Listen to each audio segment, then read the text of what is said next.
Hey guys, what's up? It's Coach Justin from Ultimate Baseball Training, and in today's video we're talking about when is it a good idea for you to take a pitch as a hitter. Now, I'm a firm believer that you need to step in the batter's box ready to hit. Even if it's the very first pitch of your at bat, you need to step in the batter's box ready to go. And if it's a crushable pitch, a pitch that you're looking for that's out over the plate, you need to be ready to swing. You need to be ready to do damage with that pitch. But that being said, there is a time and a place for you to take a pitch. And that's exactly what we're going to be talking about in today's video. When's a good time to take a pitch? I really think you're going to find today's video helpful. Without further ado, let's jump into it.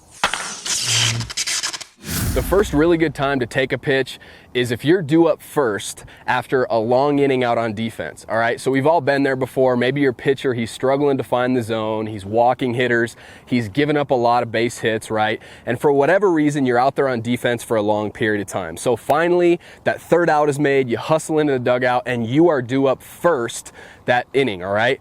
That would be a great time for you to see a pitch, for you to take a pitch. And the reason being is because your pitcher was just out there working for a long period of time. So was everybody else out on defense, right? So your guys are tired. They're trying to catch their breath. And, especially your pitcher, he's trying to sit down, maybe get some water, get some Gatorade, and just get his feet back underneath him, catch a breather. And the worst thing that you can do is come up first, swing at the very first pitch, and make an out. And then all of a sudden, hitters behind you, you get two more quick outs, and your pitcher and all your other guys, you're back out on defense before they even had a chance to catch their breath. So not only physically is that tough after being out on defense for a long period of time to come in for just a couple minutes and be right back out there, but it's also just mentally, baseball is such a game of momentum, and when you make three quick outs and all of a sudden you're right back out on defense, it really, that you can feel that tide turn, that momentum turn throughout the game. So if you're due up first after a long inning out on defense, that's a great opportunity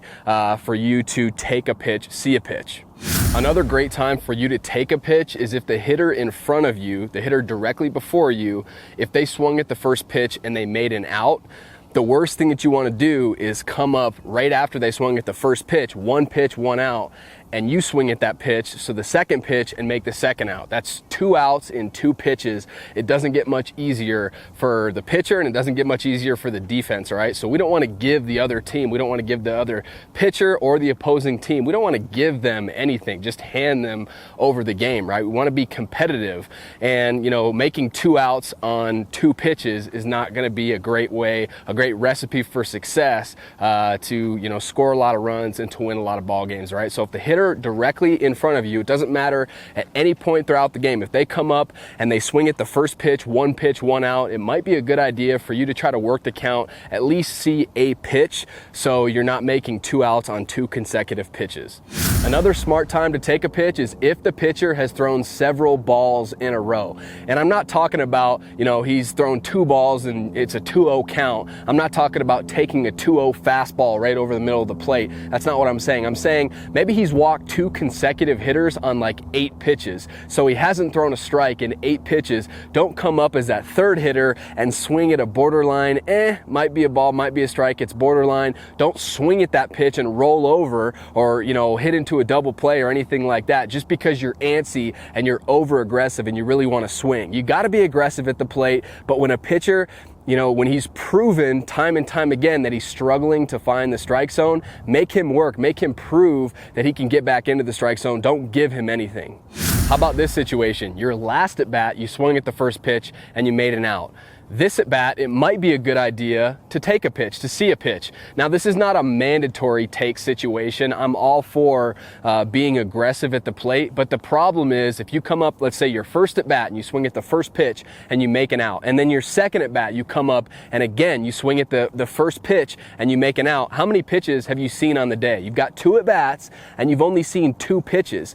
Now, maybe you swung at 2 fastballs, right? But maybe this pitcher throws 4 different pitches and you've already experienced 2 at bats, and how many pitches have you seen? Maybe you've just seen his fastball, and so now your third at bat, he might throw you fastballs, but he might also throw you curveballs, changeups, sliders, or whatever else he throws, and you have yet to see those pitches with your own eyes from the batter's box in a real game. Sure, you've seen, if you're paying attention in the dugout, which you should be, you've seen him throw off-speed pitches or, other pitches to your teammates, but you with your own eyes have not been in the batter's box and seen those those pitches. So the likelihood, if you haven't seen those pitches, of you actually having success with those pitches is very, very small. And so it's never a good idea to have, 2 at bats and really only see 2 pitches, right? If you make an out your very first at bat by swinging at the first pitch, it's probably wise your next time up to try to work the count a little bit more. That's a good time to take a pitch.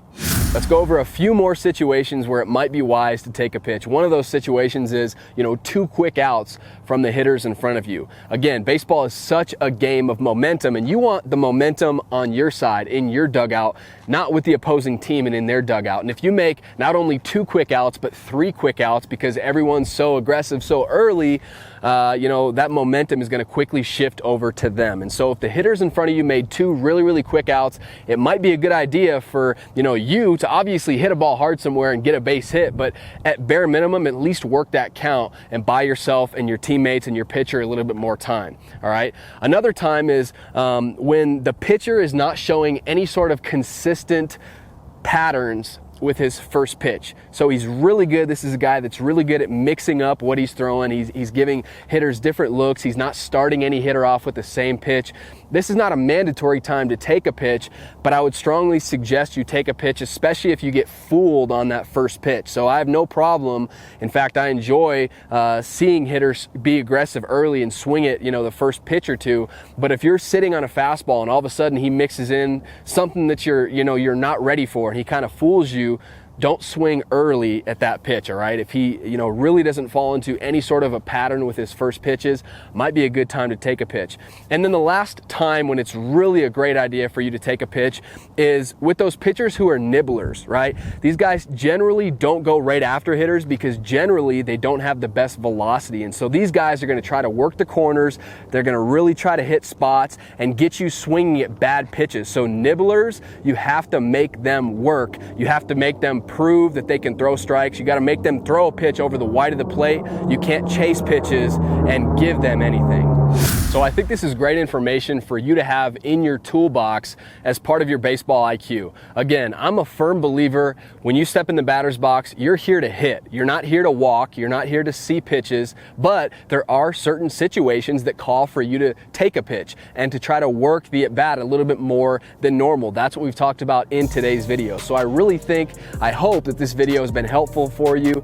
If it has, if you enjoyed this, hit that like button for me. I'd really appreciate that. And be sure to subscribe to the channel so you never miss any upcoming videos. We're coming out with new videos all the time that are gonna get you better. So subscribe, turn your notifications on. And last thing, go watch the free on-demand hitting training that I put together for you. It's really, I promise you, it's gonna help you take your hitting up a notch to that next level, and it's free. So go ahead, click on that link down in the comment section. You'll see a pinned comment. Just click that link. It'll take you right there, all right? I really think you're gonna enjoy that. Thanks for watching today's video, and I'll see you next time.